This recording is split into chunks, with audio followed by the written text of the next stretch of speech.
Bueno, pues me ha tocado ser la última. Es algo muy bueno porque ya es de noche y entonces las radiografías se van a ver muy bien. Y porque las preguntas pues las podemos hacer con una cerveza después, si queréis.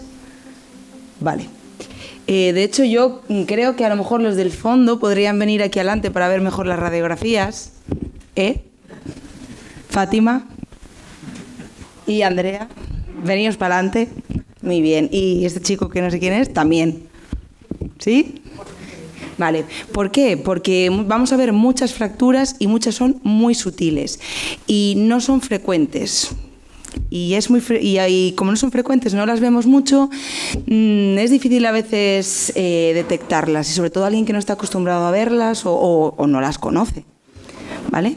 ¿Alguien sabe quién es este? ¿El inventor del maltrato infantil, quizá? ¿Alguien? Que no sea Natalia. ¿Y Enrique, que se lo conté en La Guardia?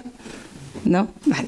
Bueno, este es el doctor Nicolás Andri. Quizá os suene más por esto. Es el árbol de Andri, del símbolo de nuestra especialidad. Que en 1741 pues ya habló del arte de prevenir y corregir las deformidades en los niños, y probablemente pues no estaba maltratando a ningún niño, lo que estaba es buscando la corrección de una deformidad, como aquí valorando la flexibilidad de esta escoliosis, ¿no? Es que me gusta mucho este vídeo. Entonces, como es un tema, a mí me parece muy bonito de hablar, muy diferente, yo creo que vamos a hablar mucho de casos clínicos y quiero que participéis, aunque no tengáis ni idea, no pasa nada, es súper difícil esto, seguramente la mayoría de aquí nunca habrá visto un caso, gracias a Dios, pero vamos a participar. Entonces, tibias. Tenemos a Gala, es una niña de 18 meses que viene a urgencias con sus padres y viene cojeando al salir de la guardería. Dicen en la guardia que no saben, que se tropezó con un compañero y llora un poquito y no quiere caminar. Tenemos a Tomás, que tiene 15 meses, que viene con su mamá y parece que tuvo una caída presenciada, se dio contra el borde de la mesa, fue al pediatra, pero no, el niño estaba bien, no le hicieron caso y tenía un pequeño hematoma, cojea, pero ahora ya está bien. Tenemos a Martín, que tiene 11 meses, viene con su padre. Martín está empezando a hacer unos pasitos y viene de la guardia irritable, y una frase que me gusta mucho de los padres que dicen que cojea gateando. Esa frase me encanta. Luego tenemos a Joel, que tiene 24 meses, se cayó de un trampolín, cama elástica, estando con sus abuelos. Vienen los abuelos agobiadísimos porque el niño llora muchísimo, no quiere apoyar. Y tenemos estos 4 casos. 4 fracturas de tibia. A lo mejor los de atrás ni siquiera veis las fracturas porque son sutiles las 4. ¿Cuál creemos de estos casos que puede ser un traumatismo no accidental, que es como llamamos a las fracturas por abuso? ¿Quién vota? Gala. Gala es nombre, ¿no? Además es una niña. ¿Quién vota? Tomás. Muy bien. ¿Quién vota Martín? Alfaya, Vivanco, muy bien. ¿Quién vota Joel? Bueno, bien, me parece interesante. Bueno, pues el caso de la fractura no accidental es el caso de Martín, ¿vale? Joel está puesto un poco para despistar y ahora los vamos a ver. Gala tiene esto. ¿Qué es esto? Una fractura muy bien de los primeros pasos, la toothless fracture. Fractura banal, muy frecuente, que cura muy bien. Tomás tiene aquí una reacción perióstica en el peroné, bueno, que en 10 días ha curado muy bien, ¿vale? No sospechamos nada porque, bueno, lo ha contado muy bien la madre y concuerda, parece que concuerda toda la historia. Martín, sin embargo, ¿qué tiene? Ahí en la tibia distal vemos algo, vemos unas esquinitas, ¿no? Como unos saltitos ahí en las esquinas. ¿Esto qué es? Esto se llama fractura metafisaria en esquina. Y Joel tiene ahí en la metáfisis de la tibia proximal, por eso había que acercarse. Hay una línea radiolucente que también intuimos un poco la lateral y es lo que conocemos como fractura metafisaria de tibia proximal, es la fractura del trampolín, se llama así. ¿Y qué complicación característica, esto no tiene que ver con la charla, pero vamos a repasar cosas, hace esta fractura? ¿Alguien sabe decírmelo? ¿Algún residente? Tiene una complicación muy típica y hay que explicársela a los padres siempre, porque luego les ocurre y se asustan. Bueno, estos niños lo que hacen es el conocido fenómeno de Cozen. Es que esa fractura, al consolidar, se va a ir en valgo. Es muy frecuente, ¿vale? Se lo explicamos a los padres, se les va a desviar la pierna y les va a corregir, en la gran mayoría de casos, solo. Y si no, le ponemos una placa en 8. Pero en general, corrigen solos. Uy. Vale, entonces, estas lesiones, la de Martín, son altamente sugestivas de traumatismos no accidentales. Las fracturas en esquina y en asa de cubo prácticamente son patognomónicas, y mira que usamos poco la palabra patognomónicas en traumatología si las asociamos a niños no deambulantes, porque son provocadas por un mecanismo de torsión. Es difícil porque a veces hay que hacer un diagnóstico diferencial con variantes fisiológicas y, por supuesto, que el diagnóstico es muy difícil si no la conoces y no las buscas. Entonces eso, variantes de la normalidad en general no se van a desprender de la metáfisis. Hacemos diagnóstico diferencial también con enfermedades carenciales, escorbuto. En Coruña tuvimos un caso hace 3 meses increíble. Raquitismo, vamos a ver un ensanchamiento de la metáfisis. Síndrome de Menkes es una alteración del cobre. La sífilis congénita, la displasia metafisaria. Ojo, que hay una displasia espondilometafisaria que se llama así. Tipo de fractura en esquina, muy rara, pocos casos, pero se llama así. La insensibilidad congénita al dolor, osteomielitis, tumores. ¿Y qué es un niño maltratado? Pues clásicamente hablamos de niño maltratado, niños que han sido maltratados físicamente de forma grave, generalmente por padres o cuidadores, pero esto pues está desfasado. Hoy en día hablamos de toda violencia, perjuicio, abuso físico, mental, descuido, trato negligente, malos tratos, explotación, mientras que el niño está en la custodia de los padres, tutor, con independencia de su forma, medio de comisión, incluidos las nuevas tecnologías, la comunicación. O sea, es una cosa ya amplísima. Por eso ahora ya hablamos de muchísimos tipos de maltrato infantil. En esta charla, pues por supuesto, nos vamos a centrar solamente en el físico, pero bueno, me parece interesante de hablar de esto y me parece muy interesante buscar el maltrato infantil por sobreprotección. Vale, entonces, datos epidemiológicos. Se calcula que casi 3 de cada 4 niños entre los 2 y los 4 años, o sea, 300 millones, sufren con regularidad castigos corporales o violencia psicológica por sus padres o cuidadores. Es muchísimo. Y que 1 o 2 de cada 10 niños en el mundo va a sufrir algún tipo de maltrato. En Galicia en sí no hay datos claros en las últimas revisiones, pero se calcula que alrededor de 500 casos al total de España, porque en España en 2023, en el registro que tenemos, 27.521 notificaciones en menores de 18 años. La forma más habitual fue la negligente, con un 42%, seguida de la emocional, y la física no desdeñable, con un 20%. Y 70% fueron de nacionalidad española, el resto extranjeros, y no había mucha diferencia entre niños y niñas, un poquito más los niños. Y lo interesante es que solo el 13% venían reportados desde el ámbito sanitario. Vale. Y como vemos, pues la incidencia realmente pues no la conocemos del todo porque es un poco interpretación del observador, pero sí que el 50% pueden pasar desapercibidas en la primera consulta. Y por desgracia, el 10% de los casos de violencia física van a terminar con la muerte del niño. O sea, es un porcentaje alto. Siendo los malos tratos la segunda causa de muerte en niños entre 1 y los 3 años. Y el traumatólogo va a ver entre el 40 o 50% de los casos que presencian asistencia sanitaria. O sea, estamos ahí, tenemos que saber detectarlo. Bueno, es importante porque tiene muchas consecuencias de desarrollo físico, psicológico, problemas de aprendizaje, ansiedad, cambios de conducta, dificultades, a largo plazo aumenta el riesgo de violencia. ¿Qué factores de riesgo encontramos? Pues bueno, depende un poquito de las edades. En los recién nacidos, que es lo que más nos vamos a centrar, prematuros, primogénitos, más en niños que en niñas, discapacidad física e intelectual, que hayan tenido que ingresar en UCI, que sean padres jóvenes, bajo nivel socioeconómico y sociocultural, o embarazos no buscados, que es una cosa que siempre preguntan y a mí me parecía curioso, pero bueno, pues parece que tiene más riesgo. En escolares, ya en familias numerosas, más niños que niñas otra vez, discapacidad también, aislamiento social, familias monoparentales, abuso de sustancias, y en adolescentes aquí sí que empiezan más las niñas porque hablamos de otro tipo de malos tratos por abuso sexual. Entonces, el 50% de las fracturas por malos tratos ocurren en niños menores de 1 año y el 78% en menores de 4 años, por lo que nos vamos a centrar en estas edades sobre todo. Más casos. Miembro superior. Gael tiene 6 meses y viene a urgencias con edema, tumefacción de codo y movilidad reducida. Mara tiene 3 días de vida. La madre tiene una diabetes gestacional, entonces nació con un distrés macrosómica e ingresó en la UCI. Tiene un reflejo del moro asimétrico. Vera tiene 4 años, se cayó en el parque, según cuentan sus padres, y viene con esta fractura.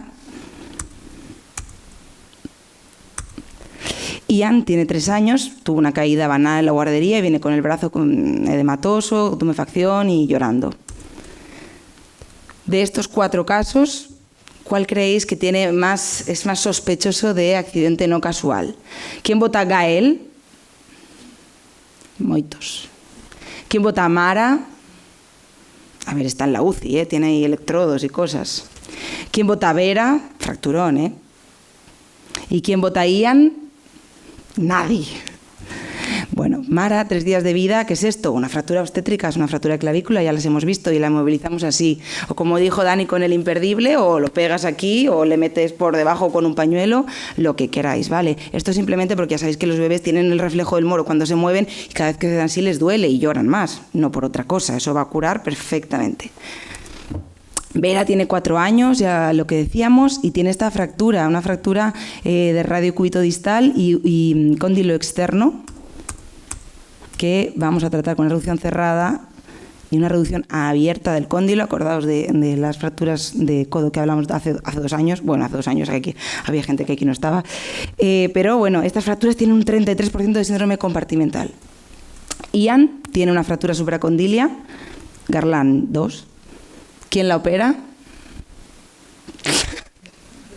Dani, ¿estás ahí? La llevas a quirófano. ¿Alguien la opera? Aquí también la operan, otro que la opera. ¿Qué cuchilleros sois? Bueno, nada, la reducimos en urgencias porque tenemos esa posibilidad. Claro, si no, sí que tendrías que hacerlo en quirófano y nada, quedó muy bien. Dime. Si me llevas al quirófano y la reduces... Yo si la llevo a quirófano ya le pongo las agujas, porque ya que estoy ahí... Sí, ya se la pondré, ya que estás ahí se la pones. Vale, pues, ¿qué tiene Gael? Esto de aquí, estas líneas, es muy sutil, ¿vale? Hay que conocerlas y hay que verlas porque son lesiones sutiles. Ahí vemos una lesión, yo la he clasificado como fractura en asa de cubo de húmero distal, incluso me parece que tiene una fractura en esquina aquí en el olecranon. Vale, es una fractura de difícil diagnóstico y altamente sugestiva de lesión no accidental. Vamos a hablar del síndrome del niño zarandeado, síndrome del niño maltratado, o también en la literatura anglosajona se habla del síndrome de Silverman.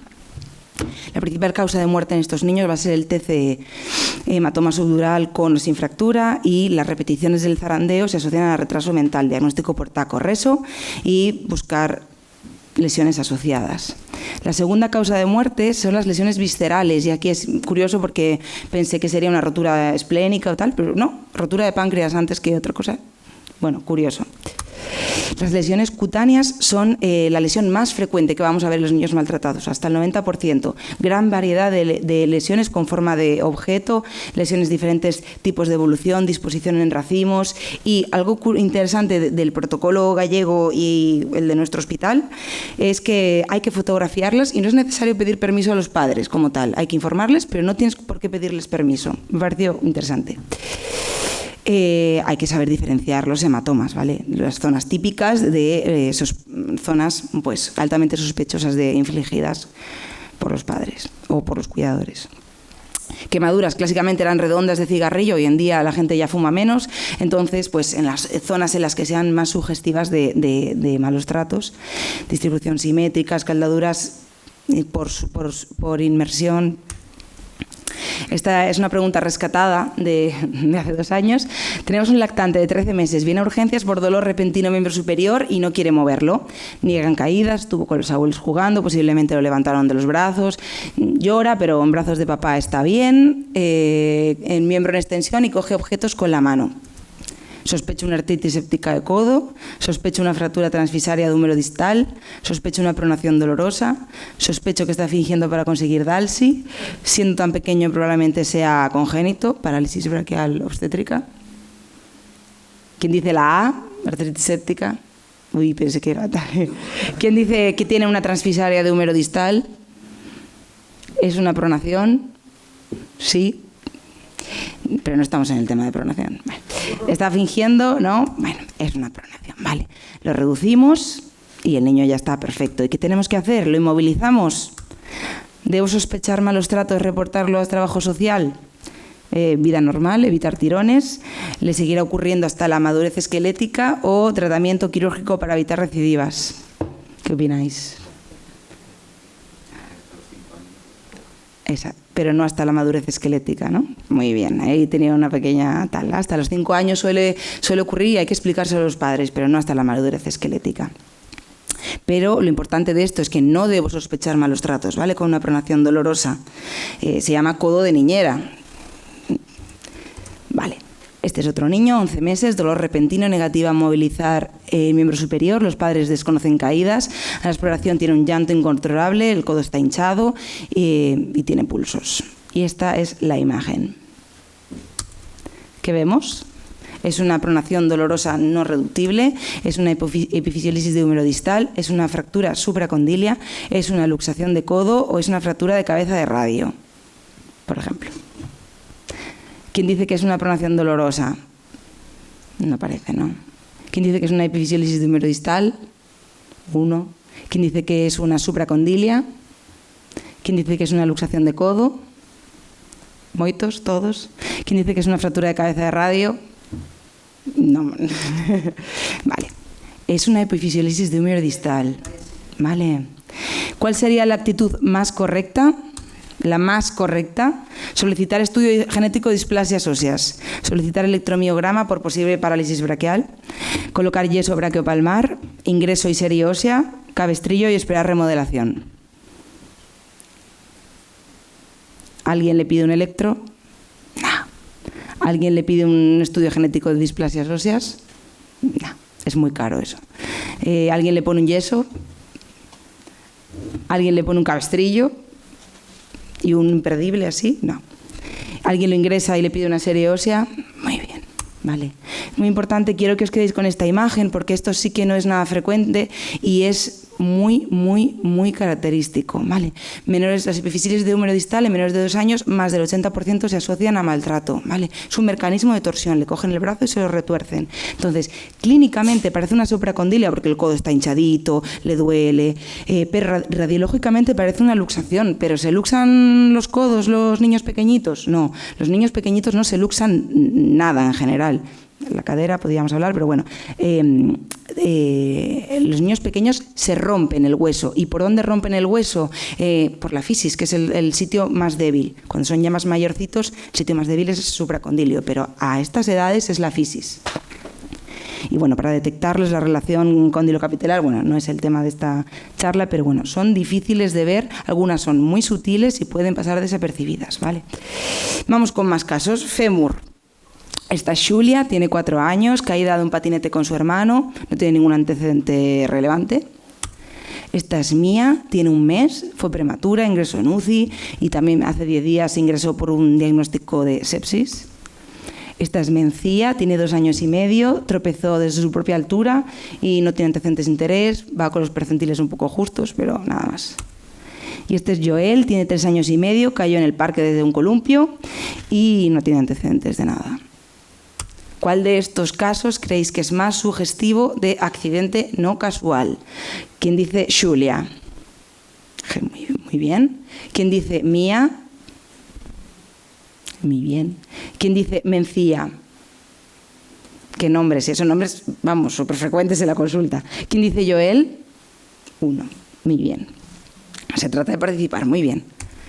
Julia tuvo esta fracturita y colocamos un yeso pelvipédico con 4 años. Las fracturas de fémur son relativamente frecuentes, que no se dio como aceptable y pasó a unos TENS con un buen resultado en la edad, bueno, a los años. Joel, ya os lo he adelantado. Bueno, se intentó también, se puso un pelvipédico, vino hasta en 2 ocasiones con el pelvipédico fatal y lleno de heridas y fiebre.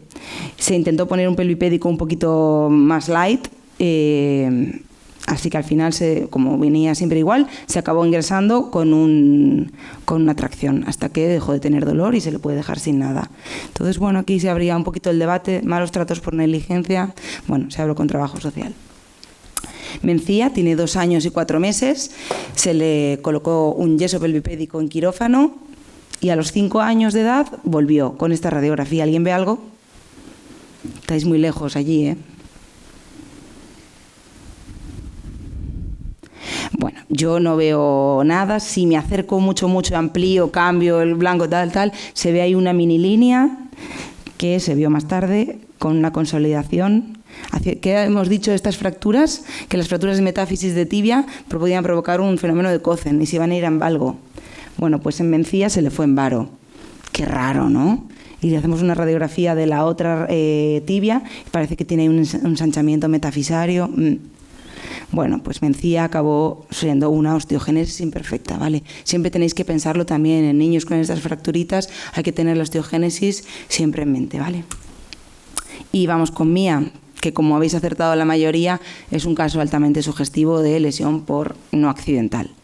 Tenía un mes de vida, es prematura, ingresó en UCI, luego volvió a ingresar por un diagnóstico de sepsis que nunca se llegó a demostrar ningún bicho, simplemente la niña estaba muy irritable. El padre dice que le estaba ayudando a la defecación a las 5 de la mañana y notó un clac y apareció así en urgencias. Muchas banderas rojas. Entonces, un niño no deambulante con una fractura diafisaria de fémur es una fractura por malos tratos hasta que se demuestre lo contrario, ¿vale? Y si tenéis eso claro, no deambulante estamos hablando. Entonces aquí tenemos que activar el protocolo de malos tratos, cada uno el que tenga en su hospital, hay uno gallego y luego preguntar en vuestros hospitales cuáles son los suyos, notificarlo y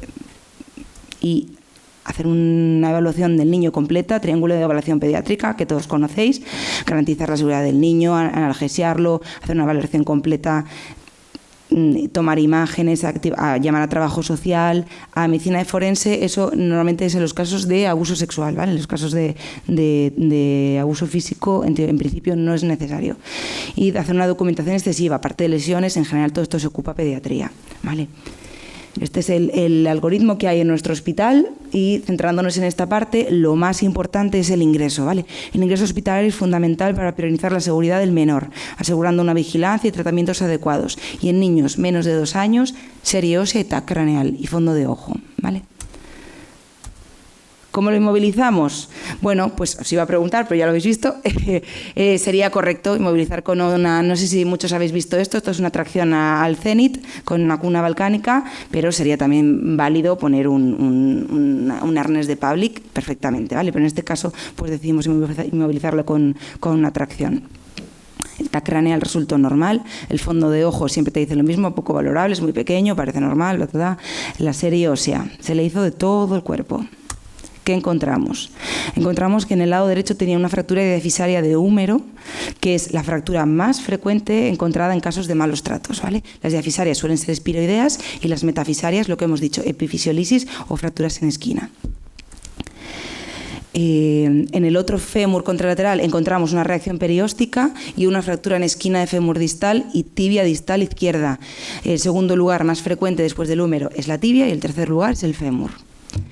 Y esto, callos de fractura costales, ¿vale? Callos posteriores. ¿Por qué digo posteriores? Porque esta niña estuvo ingresada en UCI y necesitó reanimación cardiopulmonar al nacer, entonces lo achacaron a eso, pero los callos anteriores, bueno, en niños en general no se rompen las costillas con la reanimación. Si se rompen, son callos anteriores, no posteriores. Los callos posteriores son muy sugestivos de malos tratos. Entonces tenemos aquí a Mía, un mes de vida, primogénita, ingresó en UCI, fue un embarazo no deseado, padres jóvenes, bajo nivel socioeconómico, con una fractura diafisaria de fémur derecho, diafisaria de húmero derecho, en evolución de fémur izquierdo, en esquina de fémur distal izquierdo, en esquina de tibia distal izquierda, callos de fracturas posteriores. Estamos hablando del síndrome de niño maltratado. Si esto fuese un adulto, estaría en la UCI muy mal. Pero como es un neonato, pues bueno. Se hizo un reporte a trabajo social, menores, informe médico de fracturas por mecanismo no accidental. Interesante, la analítica fue normal y en estos casos siempre hay que pedir un panel de displasias óseas y una genética, pero eso tarda muchísimo tiempo, ya lo sabéis. ¿Cómo van a evolucionar las fracturas? ¿Cómo van a evolucionar las fracturas en esquina metafisarias? ¿Alguien que diga qué piensa que puede ocurrir? Pues nada, sin secuelas. Y la diafisaria de húmero y fémur, sin secuelas. Vale, esta es la fractura como vino, a la semana, al mes. Aquí le cambiamos por una inmovilización con un cuna splint y a los 2 meses. La magia de los niños, ¿no? Porque los niños no son adultos en pequeñito, esta es la frase famosa del doctor Mercerrán, pero los neonatos no son niños en pequeñito tampoco, son totalmente diferentes, tienen un metabolismo muy diferente. Este es el protocolo de actuación del Ministerio de Sanidad, el gallego y el de nuestro hospital. Entonces, un poquito así, para resumir. Fracturas altamente específicas de malos tratos. Fracturas craneales, cuidado porque consolidan sin reacción perióstica y hay que hacer mucho diagnóstico diferencial con variantes de la normalidad. No sé por qué se ha visto, pero bueno, esto era una sutura diferente, que hay que conocerlas. Fracturas de arcos costales posteriores. Fracturas de escápula o de esternón, altamente sugestivas también de malos tratos, fracturas metafisarias en esquina o en asa de cubo, muchas de ellas pueden consolidar sin reacción perióstica, ojo que las vemos y luego no nos dejan secuelas. Fracturas diafisarias de huesos largos en niños no deambulantes, especialmente neonatos, y quedaos con esta imagen que parece una luxación de codo y los niños pequeños no, se luxan los codos, es una epifisiolisis. Otras moderadamente específicas, fracturas múltiples en diferentes estadios de consolidación, fracturas de los cuerpos vertebrales, fracturas de repetición, ahí podríamos hablar incluso de malos tratos por negligencia, aunque esta sabemos que es una osteogénesis, y fracturas de dedos también en un contexto determinado y en niños muy pequeñitos. Nada, para recordar, alta sospecha ayuda a un diagnóstico temprano, evitando lesiones potencialmente graves. Toda fractura difisaria de hueso largo en un niño no deambulante es sospechosa accidente no casual hasta que se demuestre lo contrario. El traumatólogo ve hasta la mitad de los casos de malos tratos físicos, debemos conocer las lesiones para dar la voz de alarma.